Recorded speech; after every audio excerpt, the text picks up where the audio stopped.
1 bar. So far, James, who won this in 2015, riding for Charlie Appleby, who's won the Superlative 5 times in total. The trail, and the big reputation on the far side, Italy. Will he deliver? Richard? Well, just backed by some ways. What places from this morning with Wild Desert?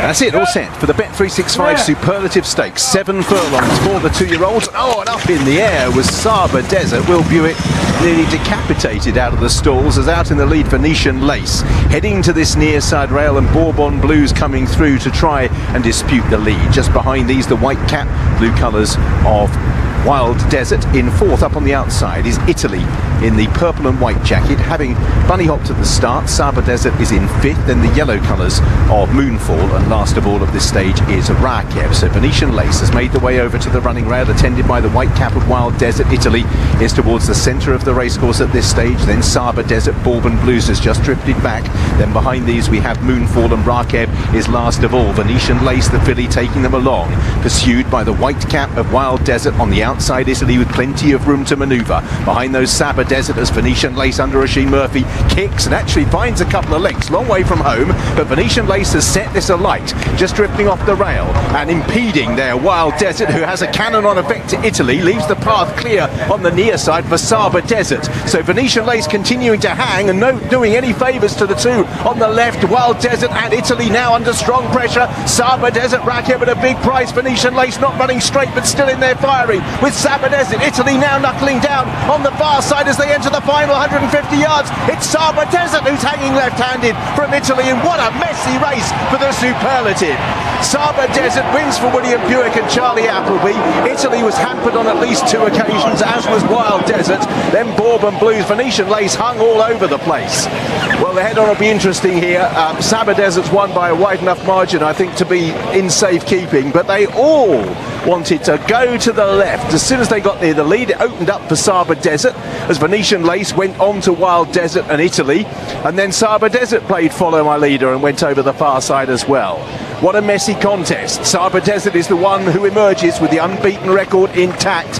William Buick and Charlie Appleby again, but that was, to be honest, a bit of a schmozzle. Richard Hoyles describes it as a schmozzle. How would the trainer describe it? I have to say, I thought James was coming into... I thought this horse would finish, James's horse, Wild Desert there. But unfortunately the filly was obviously a bit tricky there. She just come across James, which obviously then allowed... I think William was probably quite delighted, because if he'd been poking up up the rail where he was aiming for, and the boys had stayed there, it might have been a bit difficult. But he did what he showed us at Sandown there. Once he hit the rising ground, that's his strengths. He galloped out well, and yeah, like I say, it was a race that was unfolding the last couple of 100 yards there. We weren't sure which way it was going to go, but I was confident we would gallop out strong. And Native Trail won this race. You'd like to run a good one in this race. Is he right up there? Is he as good as you've got at the minute? He's up there for sure. It's a horse we've liked from day one. For a horse of his stature, when I say he's a Scopy horse, as we were just discussing there, he's a deep girth horse. The thing about him is he's horizontally laid back. I mean, what he showed there in the gates, he hasn't done that. But look, you can often sometimes have that on their second start. Jace will know, they go for a maiden and they behave themselves, and second start they're a little bit more clued in, so sometimes they can be a bit more toey in the gates. But what I love about him is he's fair play to Chris Caplin, who rides him at home. He just leaves him alone there. That's right, the boys can iron that out over the coming weeks. He won't have had much of a race at Sandown. They didn't go pretty quick. This was more of a test for him today, so this will take him forward physically. For sure. I mean, it's unusual for William to want to be too sort of, I won't use the word, but anyway, he came in off the Sandown. He said, I thought about Charlie just sitting there on the bridle and winning on the bridle. He says, but I just bottled it the last 100 yards. I thought I'd better give him a squeeze. So we knew then he was a nice horse. What a week you've had. Been more fun than Royal Ascot, hasn't it? So far. Well done. Very well done. You're getting quotes. The first, second and the third, actually, are all quoted at 14-1 with William Hill for the Guineas, Ollie. Yeah, and great comments there from Charlie about the regard that this horse is held. The steward's inquiry, bing bong, has just gone. Let's talk through the closing stages first, because there's plenty to discuss there, William. You just wandered around later on. He did. It was a scrappy race. I think they all wandered around a little bit. Did, yeah. I'd like to watch the replay again. It was a good, honest gallop. no hiding place. My fella just followed the field over, knuckled down well, he won well. I don't think there's any doubt as in regards to the best horse winning.